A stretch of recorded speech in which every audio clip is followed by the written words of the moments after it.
So I've owned the Fujifilm X-E3 for over 8 months and I've used it quite a lot. I even would say it has become my main camera body during that duration of time, at least when it comes to photography.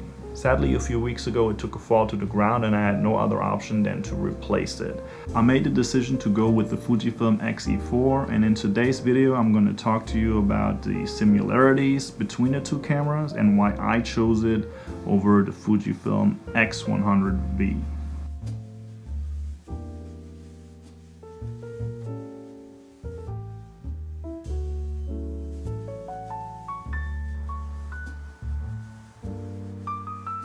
Now, to start out with the Xe4, it's definitely a smaller and more compact camera, but it can definitely take some amazing photographs. It can easily fit in my jacket, hoodie, or any bag I have, as long as I stick to smaller profile lenses. And to me, that's really the biggest advantage of this camera. You can take it anywhere with you, and it is not a struggle to bring. Now, this is definitely more of a minimalistic kind of camera. It doesn't have the best ergonomics, neither does it have a lot of customization buttons to it, and it's ideal for the photographer that doesn't want or need all the fancy stuff. Let's talk about design. Now, Fujifilm definitely is known for having a very retro heavy look when it comes to cameras, and the Xe4 is definitely part of that. It has a rangefinder style camera body and it basically looks like an older film camera with a little bit of a slick touch. I personally love how this camera looks, and every time I pick it up to shoot with it, it's just so much fun. One thing to mention is, because of the minimalistic style and setup of this camera, changing settings can sometimes take a couple of seconds, which can be seen as a negative.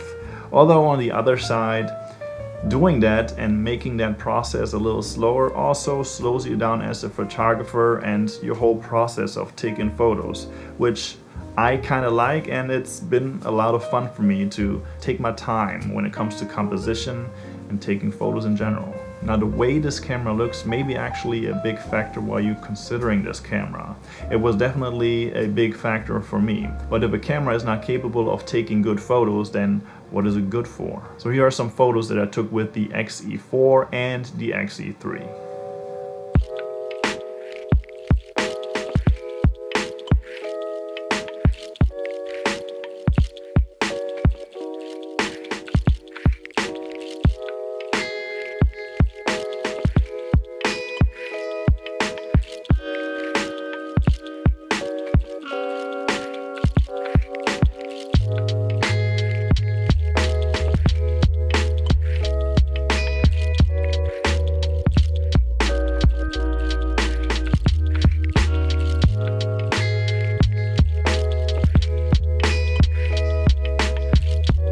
The photos that come out of these two cameras are, in my opinion, really good. You can either shoot in RAW and give it your own editing touch, or you can utilize the Fujifilm recipes and film simulations, which in my opinion are unmatched at this moment, and no other camera manufacturer is able to provide anything like this.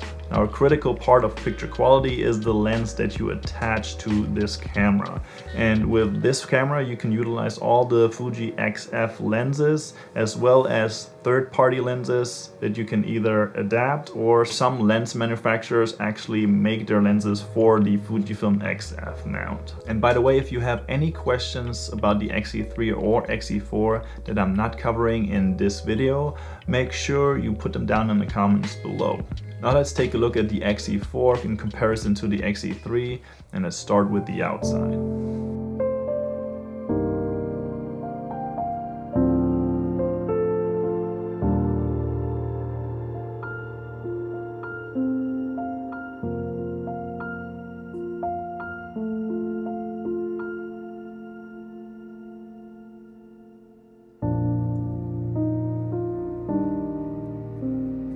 One thing both cameras have in common is that they are both not weather sealed. So if that's something that you are planning on doing, like taking it outside and shooting in the rain, then you definitely want to consider it. In my experience, I have not had any problems with them shooting in a little bit of a drizzle. Either the Xe4 or Xe3, they both did okay. I do have to say that I don't encourage you taking it out in the rain and shooting. Everybody has to make their own choices that way. Now there are some differences. As you can see, the Xe4 has less buttons, so I guess it's a little bit more of a simplistic approach, which, if I'm honest, I don't really like that much. I wish it had some more buttons, or they kept the button layout from the Xe3, which was actually pretty helpful. But then on the other hand, I have to say that while I'm shooting with the Xe4, it doesn't really bother me that much and I've gotten used to it, so I guess it's not that big of a deal, at least for me. But it's definitely a fact that the Xe4 is less customizable because it has less buttons. The biggest change Fuji made to the outside on the Xe4 is to add a flip-up screen, and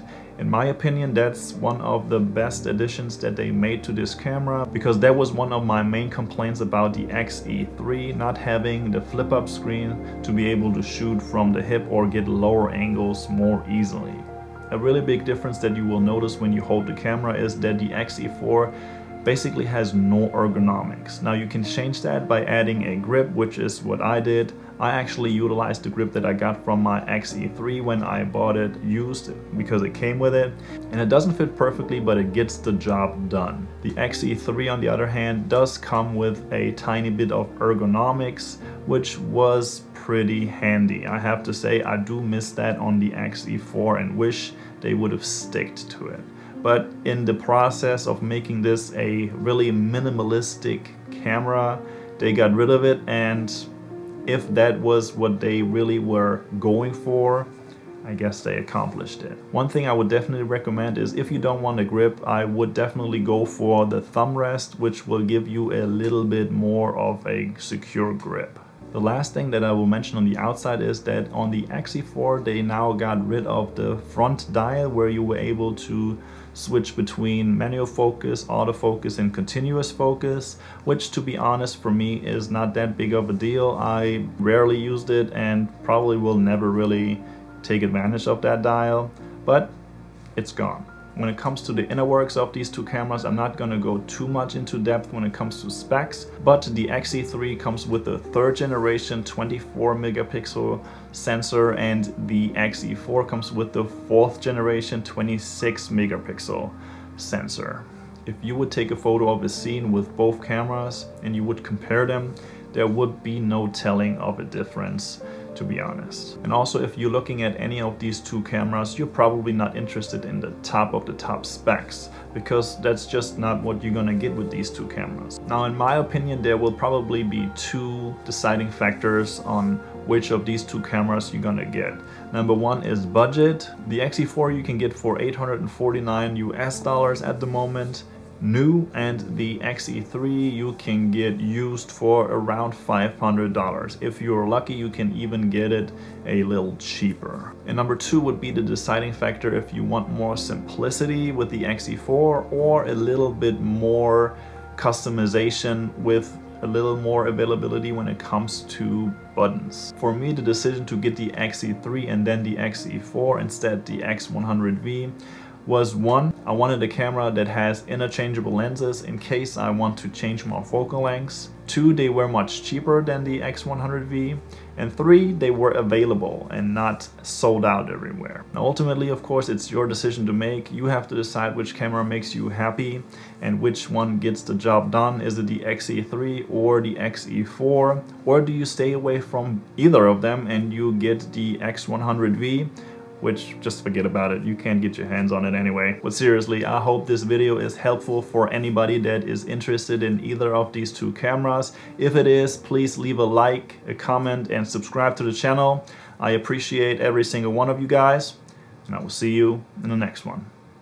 Peace.